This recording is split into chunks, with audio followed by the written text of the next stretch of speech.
Goeiedag, dis Maandag 30 Maart 2026 en ek is so bly dat jy saam met ons hierdie Groot Lydensweek se oordeenkings deurgaan. Op hierdie Maandag van Groot Lydensweek is daar 2 geleenthede in die Bybel waarvan ons lees. Die eerste is die vervloeking van die vyeboom, maar ek en jy gaan nie vandag na dit kyk nie. Ons gaan na die tweede geleentheid kyk waar Jesus die tempel gereinig het. In hierdie Groot Lydensweek van 2026 vra ons die vraag, wat doen Jesus in sy laaste dae? En vandag fokus ons op die tema dat Jesus kies om die sweep te slaan. Markus 11 vanaf vers 15.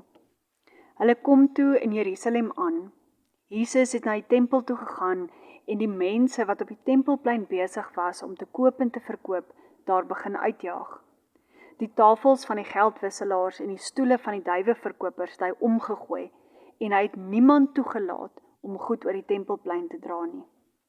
Toe het hy die mense geleer en vir hulle gesê, staan daar nie geskrywe, my huis sal 'n huis van gebed vir al die nasies wees nie, maar julle het dit 'n rowersnes gemaak. Die priesterhoofde en die skrifgeleerdes het dit gehoor en het na 'n plan gesoek om hom om die lewe te bring, want hulle was bang vir hom, omdat al die mense deur sy leer aangegryp is. Toe dit aand geword het, het Jesus en sy disippels uit die stad uit weggegaan. Jesus kies om die aand in Betanië te oornag, eerder as in die oorvol Jerusalem. Tog gaan hy elke oggend terug na Jerusalem toe om te doen wat nodig is in hierdie laaste dae. Op hierdie maandagoggend is sy fokus op die tempel.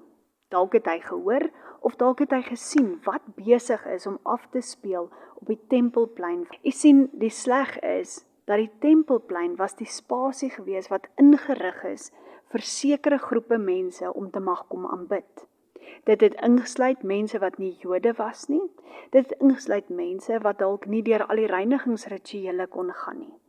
Maar elke persoon moes 'n spasie gehad het by die tempel waar hulle God kon aanbid en waar hulle kon bid en vra vir wat hulle nodig het. Dit het ongelukkig toe so gebeur dat hierdie tempelplein vol stalletjies en geldwisselaars gemaak is wat allerlei dinge verkoop, soveel so dat daar nie meer 'n geskikte plek was vir mense om te kan kom aanbid nie. En dit is hierdie uitdaging wat Jesus dwars in die krop steek, want dit beteken dat daar 'n hele klomp mense is wat nie die Here kan kom aanbid soos wat hulle graag sou wou nie. En op hierdie maandag besluit Jesus, nou sal daar iets daaromtrent gedoen word. Wat is dan die krisis? Waarom is Jesus so kwaad en waarom gaan hy oor tot sulke drastiese aksie wanneer hy hierdie sien? Tydens die Paasfees was daar baie mense gewees. Daar's van Jode gevra om te probeer om ten minste vir een van die groot feeste by die tempel te kom aanmeld.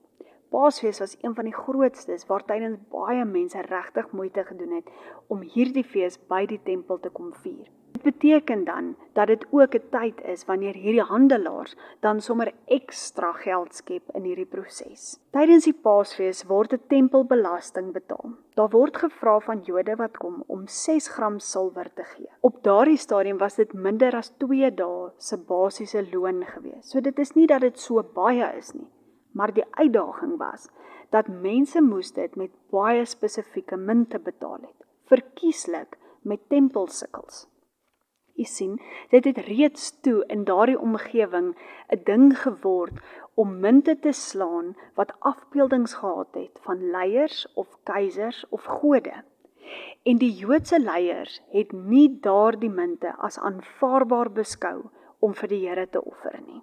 Daarom het dit toe 'n ding geword dat die tempel alleen die oudtydse tempelsikkels verkoop het en dat dit uitgeruil moes word met hierdie munte wat afbeeldings van ander leiers het. Nou, jy kan seker al reeds agterkom, hier is nou 'n slang in die gras. Want 'n mens sou dink dat die tempel sê, aangesien dit ons reël is, sal ons hierdie geld verwissel sonder om kommissie te eis. Maar nee, dis nie wat gebeur nie. Daar is kommissie geëis op hierdie ruilhandel wat plaasvind. En hierdie het al hoe hoër en hoër geword en in 'n tyd soos Paasfees is hierdie kommissie sommer ekstra gelig sodat daar meer geld in die sakke gesteek word van die handelaars as enige iemand anderster. Ongelukkig het hierdie proses 'n proses geword van uitbuiting van mense wat net wil kom aanbid. Geloof het dus mense duur te staan gekom wanneer hulle eers deur die hande en deur die stalletjies is van die geldwisselaars en die verkopers. Die verkopers was natuurlik mense wat offerdiere verkoop het. As jy gaan kyk in Levitikus, is daar baie spesifieke reëls oor 'n offerdier. Hulle mag nie gebreke hê nie, jy moet gee soos wat jy kan gee. Maar omdat baie van die mense wat gekom het om te offer ver gereis het, was dit 'n risiko om te probeer om 'n dier saam te bring op daardie reispad na die tempel toe. Dit was dus net makliker om in of rondom Jerusalem 'n dier te koop. Maar later het dit so begin gebeur dat die priesters hierdie offerdiere wat mense bring, afkeer net voor die offer. Dus het hulle 'n spasie gekweek wat dit vir mense eintlik goed laat lyk het om die offerdier eerder daar te koop. Dit spaar hulle moeite, dit spaar hulle tyd en dit spaar hulle dat hulle dalk al hulle geld uitgee op die perfekte offerdier net sodat iets met dit gebeur en die priester dit dan afkeer. Hierdie offerdiere is ongelukkig toe nie verkoop teen wat hulle moet voorgevra word nie, maar teen buitensporige pryse, want 'n perfekte dier het 'n perfekte prys op. Dit is dan dit wat vir Jesus so ongelukkig maak. Enige persoon, maak nie saak hoe ryk of hoe arm hulle is nie, moes kon offer. En hierdie spesifikasies wat gegee is om eintlik mense te leer dat jy jou beste vir die Here gee. Die beste van wat jy het. En intussen is dit so verdraai, juist deur die leiers wat dit vir mense moes leer, dat hulle eie sakke daarmee kon volstop, deur vir mense te leer, jou beste is nie goed genoeg nie, en nou moet jy betaal om beter te kry. Dit beteken dus dat die priesters, die hoofde en 'n klomp van die ander mense wat aan die tempel betrokke was, 'n monopolie gehad het. En jy weet selfs vandag nog in 2026 het 'n monopolie al te dikwels met uitbuitery gepaard gegaan. Die wisselaar se kommissie het net meer en meer en meer geword en die volk moes dit maar net aanvaar. Dit het later vir die tempel 'n betalende bedryf geword en almal was daarvan bewus dat die vorige hoëpriester Annas 'n groot aandeel in al hierdie stalletjies en hierdie manier van handel gehad het. 'n Aardige bedrag moes op die ou einde vir jou geloof betaal word. En 'n aardige som is deur die tempelowerhede rondom geloof ingevorder. Jesus sê dan self wanneer hy die mense begin onderrig, dan haal hy 'n stuk aan uit Jesaja 56 vers 7. En hiermee probeer hy eintlik vir die mense te sê, kyk hoe leeg het godsdiens en godsdienspraktyke geword. Jesus probeer nie te sê dat mense nie mag geld maak nie en dat daar nie moet oplossings wees vir mense nie. Maar Jesus sê dat elke persoon moet toegang kan hê tot ware aanbidding van God.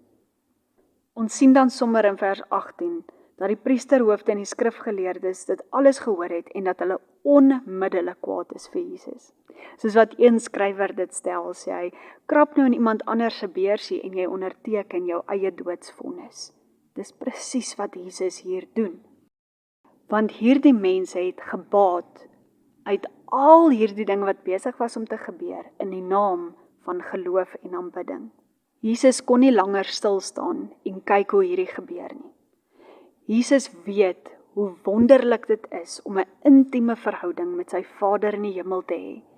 En deel van sy aardse bediening is om dit te kom herstel, dat alle mense weer toegang mag hê tot die ware Here, tot ware aanbidding wat gebou is op diep intieme verhoudings. Op hierdie maandag kies Jesus met 'n sweep in die hand om plek te maak vir sondaars in God se huis. Hy staan met sweep in die hand om die oppervlakkige, duur, leë godsdiens totaal en al te verjaag en plek te maak vir 'n persoonlike verhouding tussen God en mens.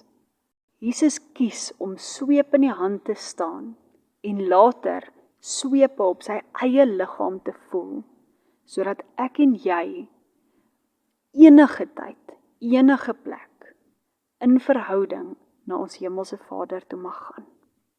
Amen.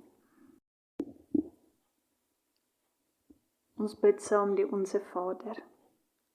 Ons Vader wat in die hemel is, laat U naam geheilig word. Laat U koninkryk kom. Laat U wil ook op die aarde geskied, net soos in die hemel. Gee ons vandag ons daaglikse brood en vergeef ons oortredings, soos ons ook die vergewe wat teen ons oortree.